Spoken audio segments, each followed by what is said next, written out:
Sering merasa tanah di kebun atau sawah makin keras, tanaman kok jadi susah tumbuh subur, padahal sudah keluar banyak uang buat beli pupuk. Bisa jadi masalah utamanya bukan pada tanaman, tapi pada kesehatan tanah itu sendiri. Penggunaan bahan kimia berlebihan selama bertahan-tahan bisa jadi penyebab utamanya. Halo para pejuang pangan, kembali lagi di kanal kami, tempat kita belajar bareng soal pertanian yang lebih cerdas dan ramah lingkungan. Hari ini kita akan membahas topik yang sangat penting dan sering jadi keluhan banyak petani.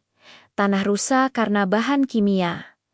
Tapi tenang, solusinya nggak selalu mahal kok. Coba deh, perhatikan tanah kalian. Apakah warnanya pucat, teksturnya keras kalau kering, dan becek kalau basah? Kalau iya, itu adalah tanda-tanda awal kalau tanah kalian mulai lelah atau bahkan sakit. Penyebab utamanya seringkali adalah akumulasi residu dari pupuk kimia dan pestisida yang kita gunakan secara terus-menerus selama bertahun-tahun. Kita mungkin berpikir pupuk kimia itu seperti makanan instan untuk tanaman, diberi sedikit langsung hijau. Tapi kita sering lupa bahwa di dalam tanah ada kehidupan yang sangat kompleks. Di dalam segenggam tanah yang sehat, ada miliaran mikroorganisme, ada bakteri, jamur, protozoa, dan banyak lagi makhluk kecil yang tak terlihat mata. Mereka ini adalah koki alami bagi tanaman. Merekalah yang mengurai bahan organik, mengubahnya menjadi nutrisi yang siap diserap oleh akar. Mereka juga yang membantu menjaga struktur tanah tetap gembur,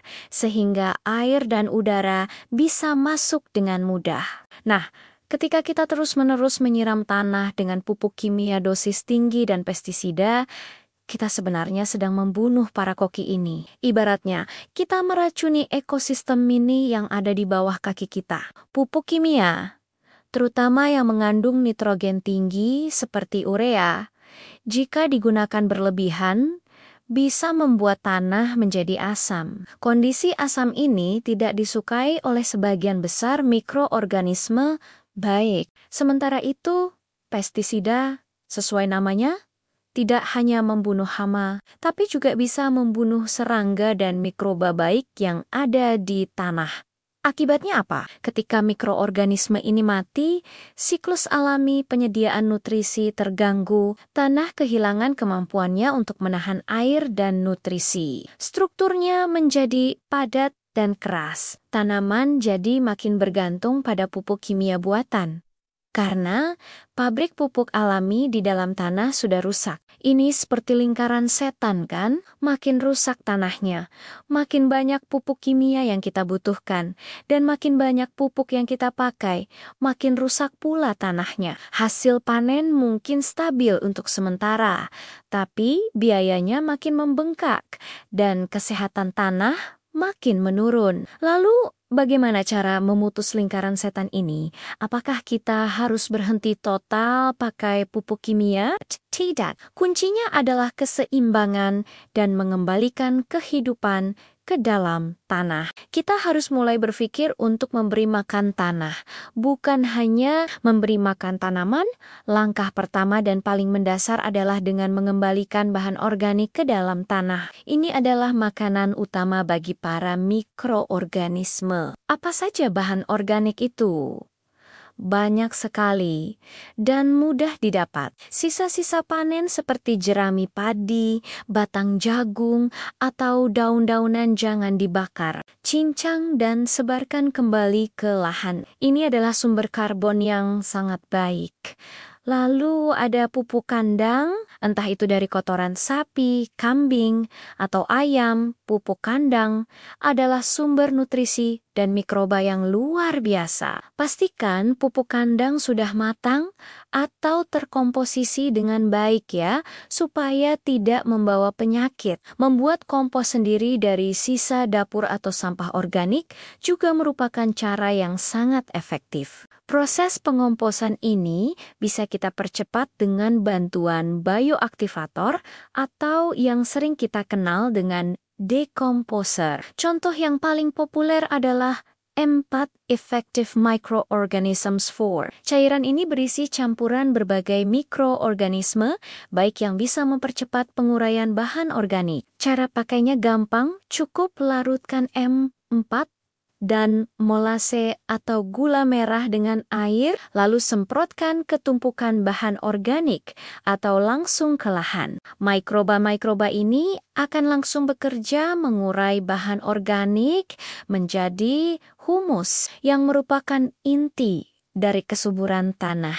Selain EM4, ada banyak bioaktivator alami lain yang bisa kita buat sendiri loh. Misalnya jakaba atau jamur keberuntungan abadi yang bisa dikembangbiakkan dari air cucian beras. Atau kita bisa membuat mikroorganisme lokal mol dari bahan-bahan di sekitar kita, seperti nasi basi, buah-buahan busuk, atau bonggol pisang. Banyak sekali tutorialnya di internet yang bisa kita ikuti. Intinya, kita memasukkan kembali pasukan mikroba baik ke dalam tanah yang sudah mulai kehilangan tentaranya. Selanjutnya, mari kita lebih bijak dalam menggunakan pupuk dan pestisida kimia.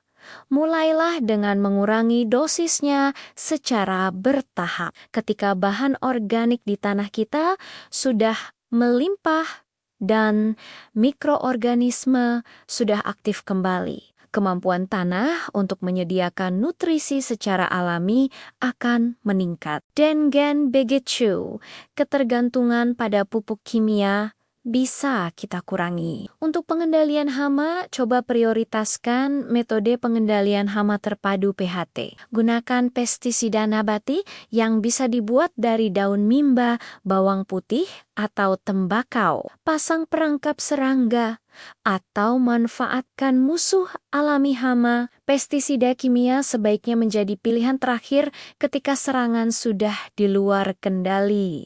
Proses pemulihan tanah ini memang tidak instan, butuh kesabaran dan konsistensi. Mungkin dalam 1 atau 2 musim tanam, kalian akan mulai melihat perbedaannya. Tanah yang tadinya keras akan mulai terasa lebih gembur. Warnanya menjadi lebih gelap.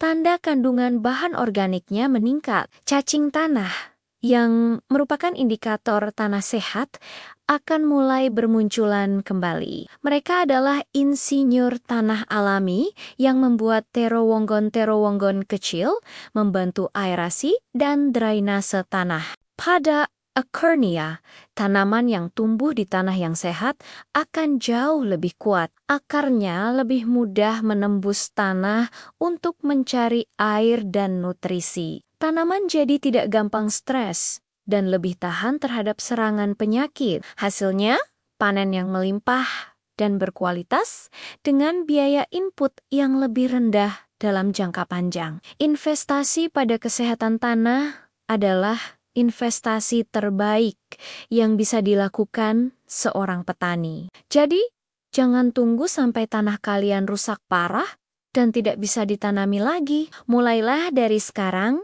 dari hal-hal kecil. Kembalikan bahan organik, perbanyak mikroba baik, dan kurangi bahan kimia yang tidak perlu. Merawat tanah sama dengan merawat masa depan pertanian kita. Tanah yang subur adalah warisan terbaik untuk generasi mendatang. Terima kasih sudah menonton video ini sampai selesai. Semoga informasi ini bermanfaat dan bisa langsung kalian praktikkan di lahan masing-masing. Jangan lupa untuk menekan tombol suka jika kalian menyukai video ini dan bagikan ke teman-teman petani lainnya. Tulis juga pengalaman atau pertanyaan kalian di kolom komentar ya. Sampai jumpa di video selanjutnya.